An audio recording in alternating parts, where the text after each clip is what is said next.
Allez, ce monde de l'immobilier, on le parcourt aussi régulièrement de façon historique avec Nicolas Pécourt. Bonjour Nicolas. Bonjour. Et vous nous avez parlé de beaucoup de monde depuis ces derniers mois. On avait parlé notamment d'Haussmann, de Paul Delouvrier, des agences immobiliers. Et aujourd'hui, on cause un peu architecture, tiens, avec une figure emblématique, c'est Le Corbusier.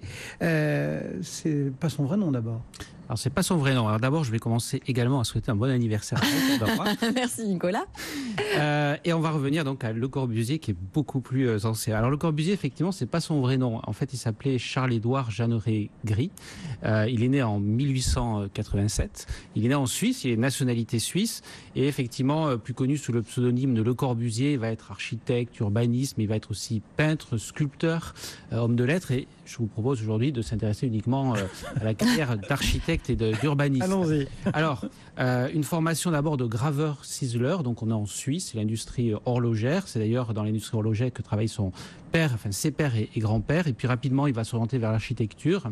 En 1917, il arrive à Paris, où il va s'installer de façon définitive. Il va fonder une revue qui s'appelle L'Esprit Nouveau, et dans cette revue d'art et d'architecture, c'est en 1920, il va y signer pour la première fois sous le pseudonyme de Le Corbusier. En 1922, il va ouvrir avec son cousin Pierre Jeanneret son premier atelier. Et puis, on va en parler, mais surtout, ce qu'il faut retenir, c'est que très rapidement, il va s'intéresser au concept d'unité d'habitation, à la concentration de la population dans des mêmes ensembles. Et donc, il va conceptualiser tout ça dans les années 20, les années 30. Il va conceptualiser ses futures horreurs. Il va conceptualiser l'unité urbaine. Donc, il verra le jour, on va en parler après la Seconde Guerre mondiale. Bon. Pour terminer, il décède en 1965 à l'âge de 77 ans. Bon, alors on va en parler de quelques-unes de ses œuvres. C'est quoi exactement sa contribution à l'immobilier, à l'architecture?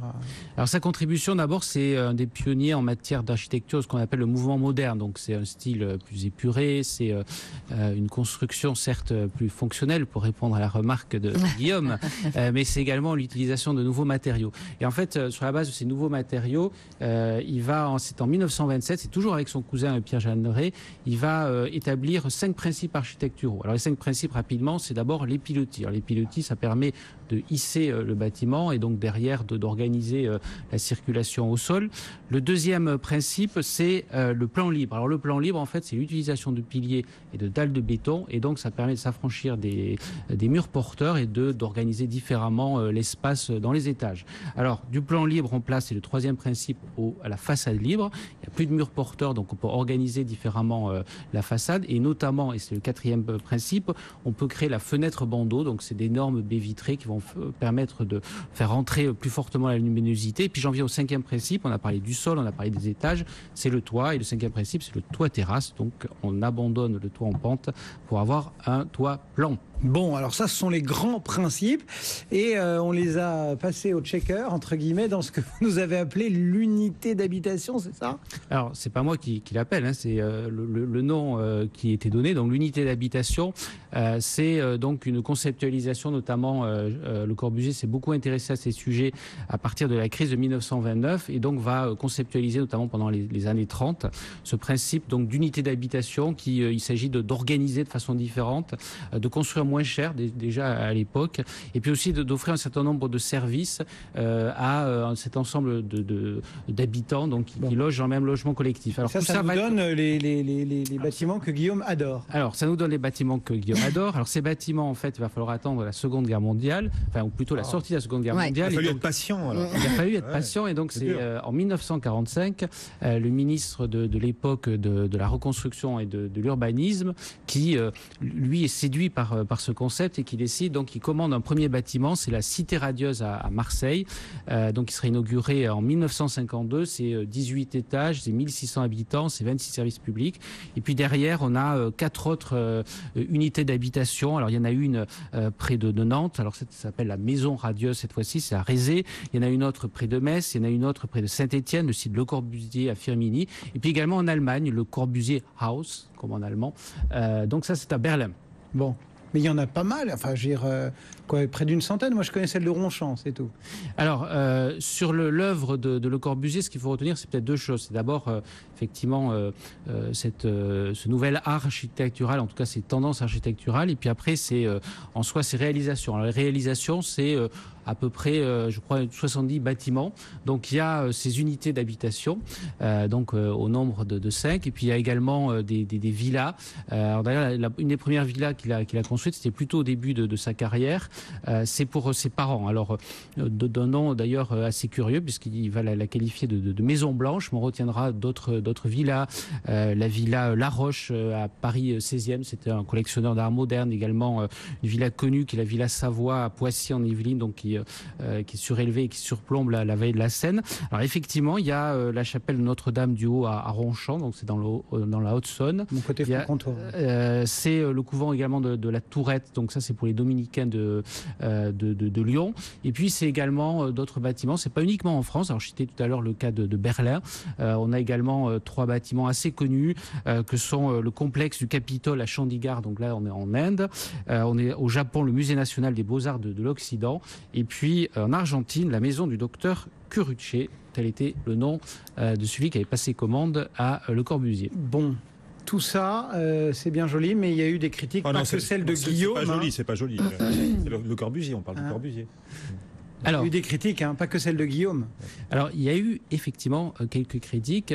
Le Corbusier, donc que certains qualifiaient de Picasso de l'architecture. On se souviendra également du vibrant hommage que va lui rendre André Malraux lors des obsèques en 1965. Et André Malraux qui va souligner tout l'apport architectural de Le Corbusier. Pour autant, il y a eu effectivement des critiques, pas uniquement celles de Guillaume. Et on se souviendra de certains projets, notamment le fameux plan voisin. Alors le plan voisin, c'est du nom d'ailleurs des personnes qui avaient sponsorisé ce projet, qui consistait, c'était en 1925, donc c'est un projet qui consistait en fait à raser une partie de Paris. Donc c'est la rive droite, c'est là plutôt le vieux Paris, les quartiers haussmanniens, et ériger une vingtaine de buildings. Alors qui ont été rangés soigneusement et qui étaient destinés à y abriter jusqu'à 700 000 habitants. Et donc, ce projet n'a pas vu le jour. Aujourd'hui, on sert la tour triangle. On peut peut-être s'en réjouir. Et je cite, rien à voir, je cite notamment l'historien Bernard Marchand qui dit « Personne ne songea à réaliser cette idée extrême. Heureuse époque où les moyens manquaient aux architectes pour se faire connaître. » Alors, la vie IMO à l'époque n'existait pas. Et donc, Le Corbusier n'a pas eu l'occasion d'aller présenter son projet à la vie IMO. Dans toutes vos chroniques, vous essayez d'aller puiser dans ces histoires du passé des passerelles avec le temps d'aujourd'hui. Et Le Corbusier, c'est aussi l'utilisation de certains matériaux, etc. Est-ce qu'aujourd'hui, on peut imaginer quels sont les matériaux qu'un Le Corbusier actuel pourrait mettre en avant pour ciseler son œuvre?